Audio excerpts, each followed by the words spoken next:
Check. Thank you so much for Chimira to shoot the stage sasa. Thank you so much for being here. Tutaramuke kila mtu.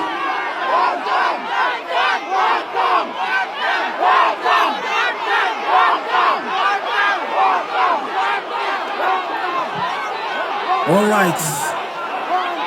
Asante sana waheshimiwa, asante sana.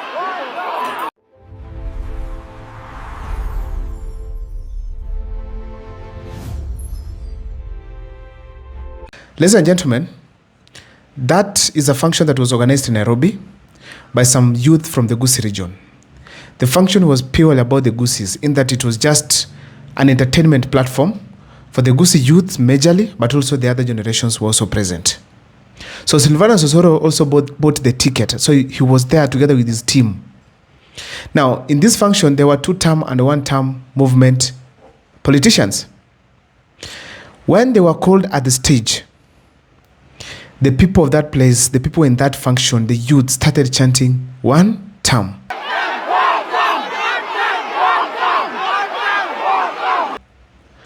The MC was forced to tell the politicians to leave the stage simply to stop the spoiling of that event.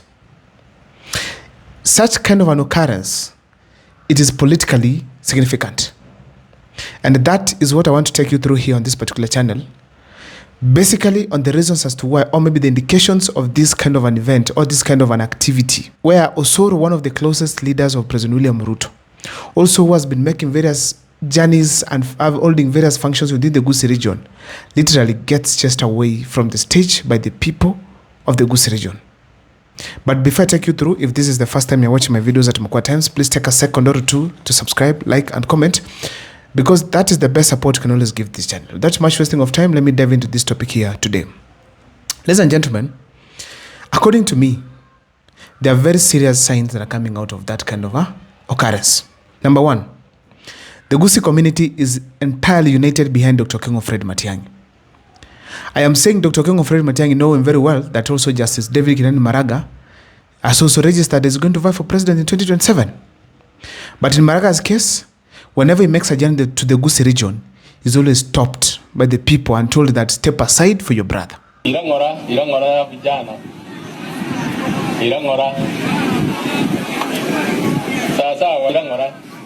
So therefore, basically, the event in Nairobi was on Dr. King Fred Matiang'i.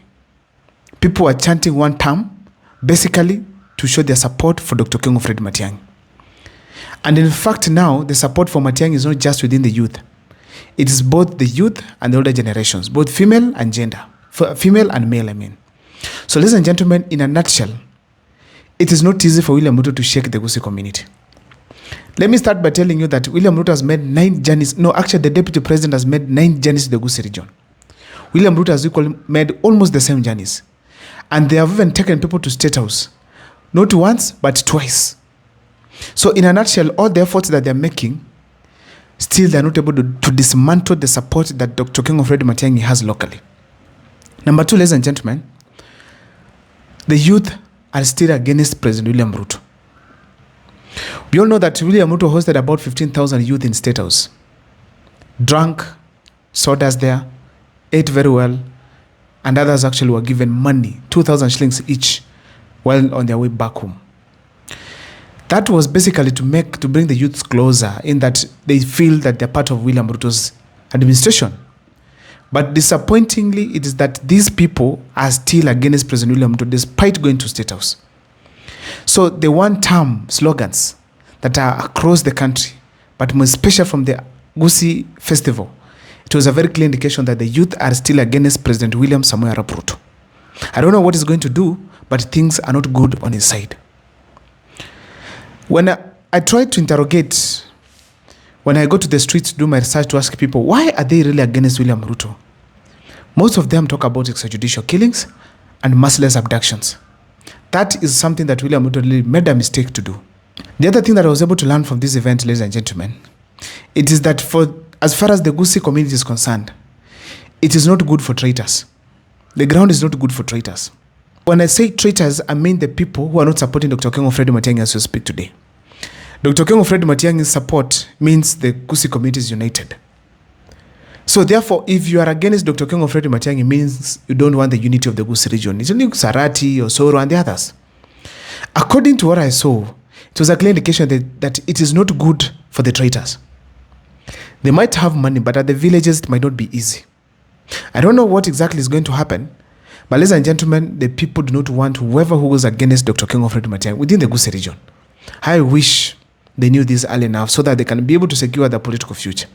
But I know it is not easy. They also put a good fight, but the fact is the ground will be against them. Ladies and gentlemen, another thing that I was able to borrow from this event is this.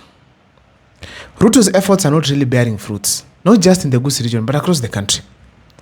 You know, he brings on board, especially in State House, people from various groups, teachers. He brings on board youth, people from various communities. And recently, he brought people from the Gusii region. But unfortunately, still they're chanting one term. A clear indication that all his efforts that he's making, all the money that he's using, most of the efforts are in vain actually. Ladies and gentlemen, another thing that I was able to borrow is this. The opposition of this country today as we speak, they're among the luckiest.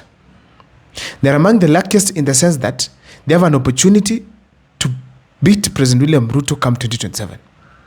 Already the ground is laid for them, in that the people are against William Ruto's administration. Every now and then, William Ruto takes people to State House is to explain to them why they should like him, because he knows very well people hate him. So the opposition has a good starting point, where William Ruto is already hated. People want him to get out of office. So it is them to organize very well, so that they don't give people a reason for them to get back to support President William Samoei Arap Ruto. I recently saw teachers who were invited in State House. And then later on, a photo was circulating around that teachers were stranded somewhere, stressed, others actually holding their heads like this. A clear sign of stress. That is also a bad sign for William Ruto, in that despite bringing them to State House, give them whatever he did, still people are not satisfied, or maybe they are not in support of his administration. And I'm telling you, some of these people are learned. They can come knowing very well they want their money. But the fact is, they know what they're going to do at the ballot. If there's one person, if there's a group that is really affected by William Ruto's regime, it is the middle class. The people who have the pay slips, whose pay slips right now are paying for houses which they are not going to occupy, even live in. A very sad story to tell. Ladies and gentlemen, I don't know what is your take, but as per to me, I feel strongly that those are some of the indications that came out from the event that organized by the Gusiis, where leaders attended and the one-term slogans started flowing across. I don't know what is your take on the comment section. Share with me on what you think as far as this function is concerned. My name is Abel Mukwa. Thank you so much for the support. Thank you so much for the subscription. As we move forward, please make sure that you also subscribe. See you next time for more videos.